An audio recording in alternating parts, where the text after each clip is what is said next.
আসসালামু আলাইকুম, welcome back to my channel Cynthia's C corner. আজকে আমি আপনাদের সাথে শেয়ার করব 2 পাউন্ডের 2 টায়ার ম্যাঙ্গো ফ্লেভারের কেকের বেস্ট রেসিপি। তো ভিডিওটি শেষ অবধি দেখবেন, আশা করি ভালো লাগবে। এখানে দিচ্ছি 1 কাপ ময়দা, এরপরে দিব 2 টেবিল চামচ কর্নফ্লাওয়ার, দিচ্ছি 1 চা চামচ বেকিং পাউডার, এরপর দেব বেকিং সোডা হাফ চা চামচ, দিচ্ছি 1 চিমটি লবণ।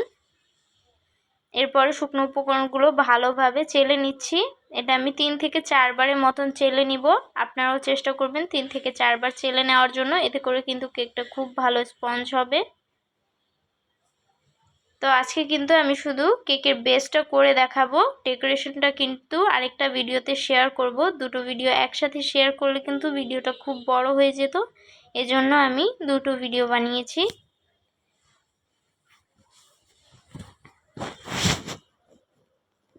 তো এটা ভালোভাবে চেলে নিয়ে এটা এক পাশে রেখে দিব। এরপরে তৈরি করে নিব বাটার মিল্ক। এখানে নিয়েছি 2 টেবিল চামচ দুধ আর দিচ্ছি হাফ চা চামচ ভিনেগার, দিয়ে ভালো করে নেড়েচেড়ে এক পাশে রেখে দিব কিছুক্ষণ। তারপরে কিন্তু এটা বাটার মিল্ক হয়ে যাবে। তো আজকের কেকটা 2 পাউন্ডের, এর জন্য আমি নিয়েছি 4টি ডিম। তো কেকটা কিন্তু আমি 2টা মোল্ডে করব, কেননা 2 টায়ার হবে। তবে ব্যাটারটা কিন্তু আমি একই সাথে করে নিচ্ছি। তো আপনারা যারা আমাদের চ্যানেলে নতুন রয়েছেন তারা কিন্তু আমাদের চ্যানেলটি সাবস্ক্রাইব করে ফেলুন। এখানে দিচ্ছি আমি 1 কাপ চিনি, চিনিটা দিয়ে এরপরে ভালো করে বিট করে নিচ্ছি। তো ডিমের কুসুম কিন্তু একই সাথে রেখেছি, ডিমের কুসুম কিন্তু আলাদা করিনি। যারা ফেসবুক থেকে ভিডিওটি দেখছেন তারা কিন্তু আমাদের ফেসবুক পেজটি ফলো দিয়ে রাখতে পারেন এমন সব নিত্য নতুন ভিডিও পেতে। তো বাটির পাশে লেগে থাকা চিনিগুলো কিন্তু আমি চামচ দিয়ে ভালো করে মাঝখানের দিকে এনে দিয়েছি, এতেগুলো কিন্তু সবগুলো চিনি কিন্তু গলে যাবে। তো আবারও ভালো করে বিট করে নিব। এটা ততক্ষণ বিট করব যতক্ষণ না কালারটা চেঞ্জ হবে আর ব্যাটারটা ঘন হয়ে আসবে। তো এটা ঘন হয়ে আসার পর এখানে আমি দিয়েছি 1 চা চামচ ম্যাঙ্গো ইমালশন। তো এই পর্যায়ে আপনারা কিন্তু যে কোনো ফ্লেভার ব্যবহার করতে পারেন।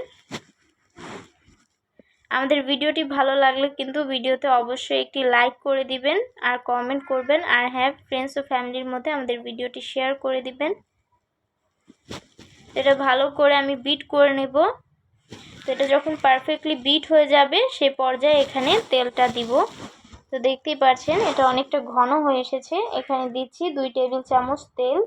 স্পঞ্জ কেকে কিন্তু তেলটা খুবই কম দিতে হয়।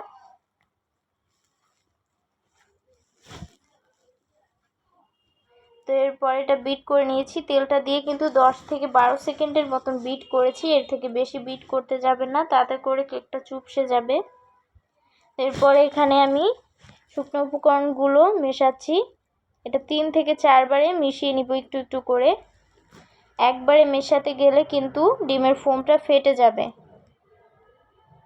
ডিমের ফোমটা বসে গেলে তখন কিন্তু কেকটা আর স্পঞ্জ হবে না, চুপসে যাবে। তো আপনারাও কিন্তু খুবই সাবধানতার সাথে কাজটা করবেন। তো এখানে আমি বাটার মিল্ক মেশাচ্ছি। এখানে কিন্তু বাটার মিল্কের পরিবর্তে শুধুমাত্র দুধও ব্যবহার করতে পারেন, তবে সেক্ষেত্রে কিন্তু ভিনেগারটা ইউজ করতে হবে। তো তাই আমি দুটো একসাথে মিলিয়ে বাটার মিল্ক তৈরি করে এরপর এখানে ব্যবহার করছি।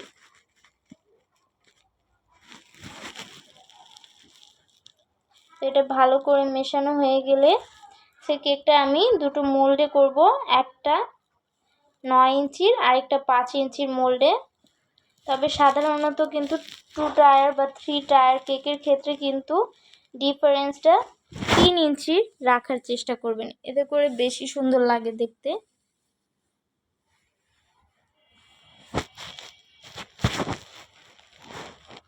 তো এটা একটু ট্যাপ করে নিচ্ছি, এতে করে বাবলস ক্রিয়েট হবে না। এরপরে এটা আমি ওভেনে বেক করব। ছোট কেকটার জন্য আধা ঘন্টা টাইম লেগেছিল এবং বড় কেকটা লেগেছিল 40 মিনিটের মতন। তো এরপরে ছোটো কেকটা কিন্তু হয়ে গেছে আগে, এরপরে আমি বড় কেকটা আরও 10 মিনিট বাড়িয়ে বেক করে নিয়েছি। তো দুটো কেকই কিন্তু ঢেকে রেখে দিতে হবে ঠান্ডা হওয়া অবধি। তো দুটো কেকই কিন্তু একদম পারফেক্টলি বেকড হয়ে গেছে। এরপরে এটা ঠান্ডা হওয়ার পরে আমি মোল্ড থেকে ছাড়িয়ে নিচ্ছি একটি ছুরির সাহায্যে।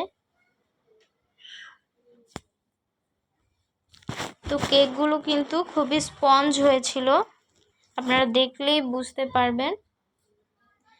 তো এই বড় কেকটা একটু বড় মোল্ডে করার কারণে কিন্তু বড় হয়েছে, তবে একটু পাতলা হয়েছে।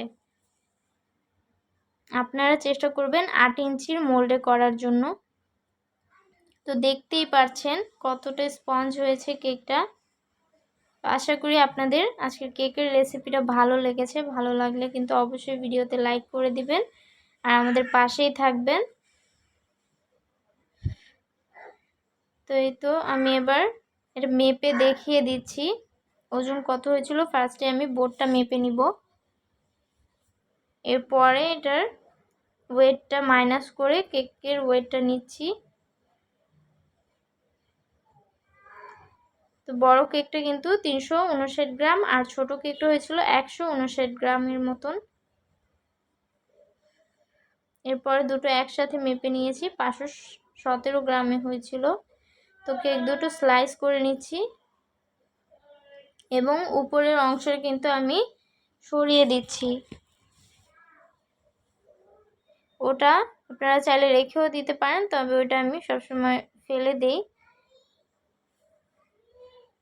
তো আজকের ভিডিও ছিল এই পর্যন্তই। আশা করি আপনাদের ভিডিওটি ভালো লেগেছে। আর হ্যাঁ, আমাদের কেকের রেসিপি যদি ভালো লেগে থাকে তাহলে আপনারা অবশ্যই বাসায় ট্রাই করে দেখবেন। আশা করি নিরাশ হবেন না, খুবই ভালো লাগবে। তো কেকগুলো কিন্তু আমি লেয়ার করে নিয়েছি, দুটো করে লেয়ার করেছি। তবে ছোট কেকটা কিন্তু 3টে লেয়ার করা যেত, কিন্তু আমি দুটো করেছি। তো আজকের ভিডিও ছিল এই পর্যন্তই। ভালো থাকবেন, আল্লাহ হাফেজ।